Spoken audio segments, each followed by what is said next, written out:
පිනතුනි මේ නිරයට ගියපු අය, නිරයට ගියේ දෙව්ලොවට ගියපු අය දෙව්ලොවට ගියේ මේ උපාදානස්කන්ධය හේතු කරගෙනමයි. සමහරු මේ පංච උපාදානස්කන්ධය මුල් කරගෙන බොහොම අකුසල් කරගත්තා. සමහර අය සිහියෙන් නුවණින් කටයුතු කරලා බොහොම කුසල් කරගත්තා. කුසල් කරගත්ත අය දෙව්ලොව ගියා. අකුසල් කරගත්ත අය නිරේට ගියා. එහෙනම් මේ උපාදානස්කන්ධය පිළිබඳව හොඳ නිවැරදි සිහියකින් සහ මනා වූ අවබෝධයකින් කල්පනාවකින් අපි කටයුතු කළ යුතුයි කියන කාරණාව හැම වෙලාවෙම අපි මතක තියාගන්න ඕනේ. ඉන්ද්‍රයන්ට වහල් වෙන්න ගියොත් අපිට උරුම වෙන්න වෙන්නේ නිරයමයි. එනිසා ප්‍රඥාවෙන් යුක්තව මේ ඉන්ද්‍රයන් පාලනය කරගෙන කටයුතු කරන්න හැම වෙලාවෙම අවස්ථාව උදා කරගන්න පුළුවන් වෙන්නේ භාග්‍යතුන් වහන්සේට ලං වෙච්ච තරමටයි. ධර්මයට ලං වෙච්ච තරමටයි ඒ කරුණ අපිට හොඳට වැටහෙන්නේ. පිනතුනි මේ නිමි රජුරුවත් අඬගහගෙන මාතලී නිරේ පෙන්වන්න ගියා. දැන් මේ නිරය කියන කාරණාව පිනතුනි සමහර අය මේ කාරණාව දරන්න ඒ තරම්ම කැමති නෑ. ඒක පිළිගන්නත් හුඟක් අය කැමති නෑ. එතකොට ඒ අයට සැකයක් තියෙන්නේ ධර්ම රත්නය පිළිබඳව. මොකද මේ නිරය පිළිබඳව කරුණු අපිට දේශනා කළේ අපි බුදුරජාණන් වහන්සේමනේ. භාග්‍යතුන් වහන්සේ මේ පිළිබඳව අපූර්වට කරුණු පැහැදිලි කරපු සූත්‍ර දෙකක් ත්‍රිපිටකයේ තියෙනවා. එයින් එකක් දේවදූත සූත්‍රය. අනික බාලපණ්ඩිත සූත්‍රය. මේ සූත්‍ර දෙකෙන් තමයි භාග්‍යතුන් වහන්සේ විශේෂයෙන් නිරය ගැන කරුණු පැහැදිලි කරන්නේ. එහෙනම් ශ්‍රීමුක ධාතුවෙන් කරපු ඒ දේශනාව යමෙකුට සැකද ඒ කියන්නේ ඔහුට ධර්ම රත්නේ තාම සැකයි කියන. ඒ කියන්නේ ඔහුට ධර්ම රත්නේ සරණ හම්බ වෙන්නේ නැහැ. ඒ නිසා ඔහුට තිසරණේම නැතුව යනවා. ඒ කියන්නේ බෞද්ධයෙක් වෙන්න බැරි වෙනවා කියන කාරණා. ඒ කාරණාව භාග්‍යතුන් වහන්සේ මනාව පැහැදිලි කරනවා මහණෙනි මේ ගෙවල් දෙකක් මැද්දේ හිටගෙන ඉන්න කෙනෙකුට ඒ ගෙවල් වල ඇතුළට යන අයත් පිට වෙලා යන අයත් හොඳට පේනවා. ඒ වාගේ මනුලොවින් දෙව්ලොව යන අයත් මනුලොවින් නිරේට යන අයත් මට හොඳට පේනවා. මේ කිසිම දෙවියෙක් බ්‍රහ්මෙක් කියපු දෙයක් නෙමෙයි. මමම දැකලා දැනගෙන අවබෝධ කරගත්ත කාරණාවකුයි මේ දේශනා කරන්නේ. ආන් එහෙම සඳහන් කරලා සතර අපායේ නිරය කියන කාරණාව අපේ බුදුරජාණන් වහන්සේ පැහැදිලි කොට වදාලා. ප්‍රධාන නිරේවල් කීයක් තියෙනවා කියලා දේශනා කළාද? 8ක්. මහ නිරේවල් 8ක්. සංජීවය, කාලසූත්‍රය, සංඝාතය, රෞරවය, මහා රෞරවය, තාපය, මහා තාපය, අවීචිය. මේ තමයි මහ නිරේවල් 8. මේ මහ එක නිරයක් වටේට පුංචි පුංචි නිරේවල් 16ක් තියෙනවා. එතකොට 16 වරක් 8 128යි. ප්‍රධානය වූ 8යි 136යි. එතකොට සියලුම නිරේවල් ගාන 136ක් හැටියට දේශනා කරනවා. ඊතා සැලකිල්ලෙන් ත්‍රිපිටකය ඉගෙන ගන්න කෙනෙක් වුණොත් එයාට තවත් නිරේවල් වල නම් හම්බ වෙන්න පුළුවන්. එතකොට 136ට වඩා වැඩි වෙනවා. ඇයි එහෙම වෙන්නේ කියන කාරණාවටත් උත්තරයක් සපේලාම අපි ඉස්සරහට යන්නේ. සමහර නිරයවල් ඇතුලේ නිරය ඇතුලේ වෙනම බෙදිච්ච කොටස් තියෙනවා. කැලණියේ ගෙවල් 100ක් තියෙනවද කියලා ඇහුවොත් අපි කියමු ගෙවල් 200ක් තියෙනවා කියලා. කැලණියේ ගෙවල් 200යි. හැබැයි ඒ ගෙවල් 200 ඇතුලේ හැම ගෙයක් ඇතුලෙම වෙන වෙනම කාමර වෙන් වෙලා තියෙනවා. එක එක විදියට. නාන කාමර, කෑම කාමර, ගබඩා කාමර, නිදන කාමර. අපි දැන් කාමර ගැන කතා කළේ නෑනේ. කැලණියේ තියෙන ගෙවල් ගැනයි කතා කළේ. ආන් ඒ වගේ ඔය අවීචිය වාගේ මහ නිරයවල් වල ඇතුලේ වෙන් වෙච්ච තව කාමර වගේ වෙනත් නිරය කොටස් තියෙනවා. ඒවා හඳුන්වන්න වෙනම නම් තියෙනවා. ආන් ඒ වාගේ නම් ධර්මයේ ලියලා තියෙනවා. ආන් එතකොට අපිට හිතෙන්න පුළුවන් එහෙනම් තවත් නිරේවල් තියෙනවනේ කියලා. නෑ, අර මහ නිරේවල් ඇතුලේ තියෙන කොටස් ගැනයි ඒ සඳහන් කරලා තියෙන්නේ. ආන් ඒ නිසා ප්‍රධාන වශයෙන් තියෙන නිරවල් 136යි. මේ 136න් 128කට කියන්නේ ඔසුපත් නිරයන්. ප්‍රධාන 8 මහා නිරයවල් අනික් ඒවා ඔක්කොම ඔසුපත් නිරයන්. ඉතින් සමහර ඔසුපත් නිරයන් මනුස්ස ලෝකෙත් තියෙනවා. සාගරෙත් තියෙන බවට කරුණු පැහැදිලි කරනවා. හැබැයි ඒවා අපිට පේන්නේ නැහැ. නමුත් ඒ වගේ දුක් විඳින අය ඕන තරම් ඉන්නවා. ඒ කරුණු ධර්මයේ තවත් සමහර තැන් වලින් පැහැදිලි වෙනවා.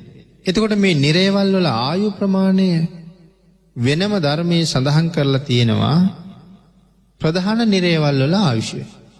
ඔසුපත් නිරයන්ගේ ආයුෂත් තැන් වල සඳහන් කරලා තියෙනවා. හැබැයි වෙනස් වෙනවා. සමහර ඔසුපත් නිරයන් වල ආයුෂ අවුරුදු 60000ක්. සමහර නිරයන්ගේ ආයුෂ අවුරුදු 80000ක් විතර.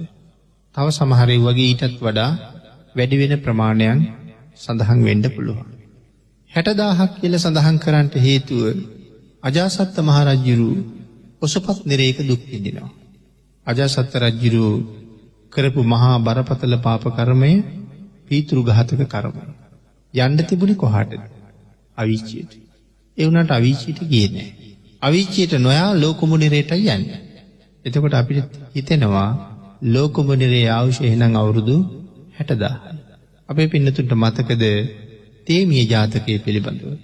අපේ බෝසතාණන් වහන්සේ මනුස්ස ලෝකේ ඉපදිච්ච වෙලාවේ තේමිය නමින් පෙර භවයක අම්මා හීනෙන් ඇවිල්ලා කියන පුතේ රජකම නම් බාර ගන්න එපා.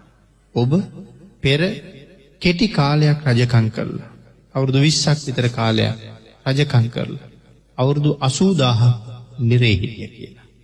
එහෙනම් ඔසුපත් නිරේක 80000කට වඩා ආයුෂ මහ නිරේක 80000ට වඩා ආයුෂ වැඩි. එහෙනම් මේ 80000ක් දුක් විඳ කියලා කියන ඔසුපත් නිරයක් වෙන්න ඕනේ. ඒ නිසා මේ ඔසුපත් නිරයන්ගේ ආයුෂ ලක්ෂයට මෙහන් තියෙනවා සමහර නිරයන් වල.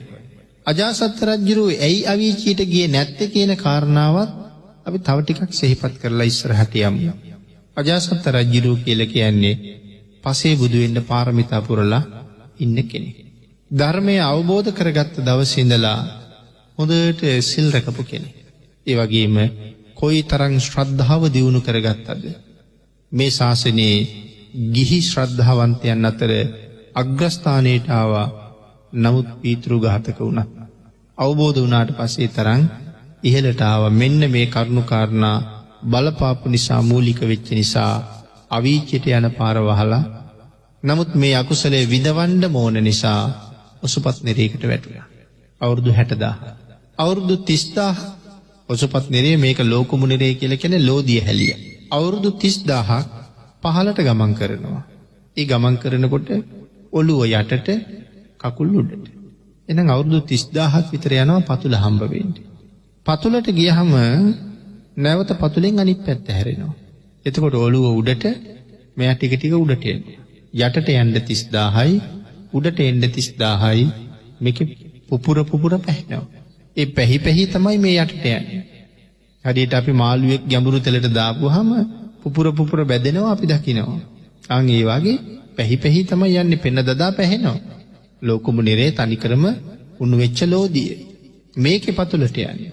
නමුත් කර්මය නිසා මැරෙන්නේ නැහැ. ඒ වේදනාව එහෙම්මම විඳිනවා. ඒක අපිට හිතා ගන්නවත් බැරි වේදනාවක්. හැබැයි අවුරුදු 60000න් ගොඩටම එනවා. මහා නිරේවන් වල ආයුෂ ටිකක් කෙටියෙන් සිහිපත් කරගෙන ගියොත් පළවෙනියටම ආයුෂ අඩුම නිරය මොකක්ද කියලා සඳහන් කෙරුවොත් සංජීව. සංජීව කියලා කියන්නේ නැවත මෙරි උපදින නිසා ආපහු පණේනවා. ඒකයි සංජීව කියන්නේ. එතකොට සංජීවය කියලා කියන්නේ මේ ආයුෂ අඩුම නිරය මනුස්ස වර්ෂ වලින් අවුරුදු 90යි. ඊළඟ නිරය සංජීවය කාල සූත්‍රයේ දෙවනි නිරය. ආයු ප්‍රමාණය මනුස්ස වර්ෂයෙන් අවුරුදු 3,60,00,000යි. සංඝාතය ආයු ප්‍රමාණය මනුස්ස වර්ෂයෙන් අවුරුදු 14,40,00,000යි. ඊළඟ නිරේ ආයු ප්‍රමාණය මනුස්ස වර්ෂයෙන් අවුරුදු 57,60,00,000යි. පස්වෙනි අපායේ ආයු ප්‍රමාණය මනුස්ස වර්ෂයෙන් අවුරුදු 230,40,00,000යි. හයවෙනි අපායේ ආයු ප්‍රමාණය මනුස්ස වර්ෂයෙන් අවුරුදු 921,60,00,000යි. ඒ මනුස්ස වර්ෂ වලින් 921,60,00,000යි. එතකොට මේ සඳහන් කළේ දිව්‍ය ලෝකවල මුළු ආයු ප්‍රමාණය මේ අපායකට එක දවසයි. ඒතර අපි මේ සඳහන් කළේ දිව්‍ය ලෝකවල ආයු ප්‍රමාණය අවුරුදු 921 කෝටි 60 ලක්ෂයයි කියලා කියන්නේ 6 වෙනි දිව්‍ය ලෝකයේ ආයු ප්‍රමාණය. මේ ආයු ප්‍රමාණය 6 වෙනි අපායට එක දවසයි. ඒ කාරණාව අපේ අයට වැටහුන්නේ නැහැ වගේ වුණාද? ඒකට මම මෙහෙම සඳහන් කළොත් දිව්‍ය ලෝක තියෙනවා 6ක්. අපායවල තියෙනවා 8ක්. පළවෙනි දිව්‍ය ලෝකේ චාතුම් මහරජිකය. ඒ කියන්නේ සතරවරන් දෙවියෝ වැඩ ඉන්න දිව්‍ය ලෝකේ. සතරවරන් දෙවියන්ගේ ආයු ප්‍රමාණය මනුස්ස වර්ෂයෙන් අවුරුදු 90යි. ආන්ගේ 90 සංජීවයට එක දවසයි. දෙවෙනි දිව්‍ය ලෝකේ සක්‍ර දේවේන්ද්‍රයන්ගේ දිව්‍ය ලෝකේ. ඒකට අපි කියන්නේ තව්තිසාව කියලා. තව්තිසාවේ ආයු ප්‍රමාණය මනුස්ස වර්ෂයෙන් අවුරුදු 3 කෝටි 60 ලක්ෂය. ආන්ගේ 3 කෝටි 60 ලක්ෂය කාල සූත්‍රයේට එක දවසයි. තුන්වෙනි දිව්‍ය ලෝකයේ ආයු ප්‍රමාණය යාමය. යාමේ ආයු ප්‍රමාණය මනුස්ස වර්ෂයෙන් අවුරුදු 14 කෝටි 40 ලක්ෂයයි. ඒක තුන්වෙනි අපායට එක දවසයි. හතරවෙනි දිව්‍ය ලෝකේ තුසිත බෝසතාණන් වහන්සේලා පහළ වෙන්නේ ඒ දිව්‍ය ලෝකේ. තුසිතේ ආයු ප්‍රමාණය මනුස්ස වර්ෂයෙන් අවුරුදු 57 කෝටි 60 ලක්ෂයයි. ඒක හතරවෙනි අපායට එක දවසයි. පස්වෙනි දිව්‍ය ලෝකේ නිම්මාන රතිය.